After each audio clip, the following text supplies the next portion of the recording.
I suppose I've always been turned on by numbers. I even remember when I was 8 or 9, my Uncle Tony, who's now my accountant, would set me maths problems, you know, what's 27 times 63, and I'd have to try and work it out in my head. So it's probably no surprise that I ended up coming to study here at the London School of Economics. When I was a student, I used to pop up here all the time. This is the Shore Library, the quiet study room. You know, I was a relatively shy boy from a forest in the middle of Cheshire. This was my first time coming to the big city. It's an amazing environment. It was this place that turned me from a shy little boy into, well, shall we say, someone who isn't afraid to speak his mind. After LSE, I went just up the road up there to the city where I did financial PR for a few years. But that was a bit boring, so you may be surprised to hear, in the evenings, I took up stand-up comedy, ladies and gentlemen. And I used to do some very strange stuff, including playing tunes on my ear. But I really wanted to do something a bit more worthwhile with my career, so I tried to take the performance side and the finance side, bring them together, and I trained to be a broadcast journalist.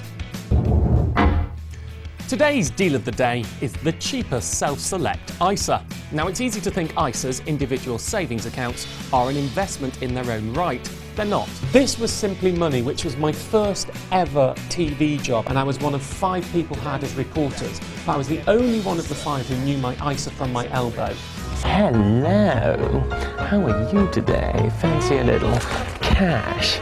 My comedy characters I developed on Simply Money to try, having been a stand-up comic, amateur stand-up comic before, to try and just give a little bit of life to what was going on. Of course, you'll need insurance. Shh, don't tell anyone, but I've got some nifty little credit cards in my pocket. Within 6 months, we'd changed my title to Money Saving Expert. Then the BBC called and said, would you like to come and do some personal finance reporting stuff for us? And then it moved on to my big break, probably again after that, was this morning. Time to get rich now. Martin Lewis is here with money-saving tips. You have a very specific gift. Now, this is Money Saving Towers here. That's my team out there. I set the website up in 2003 for £100.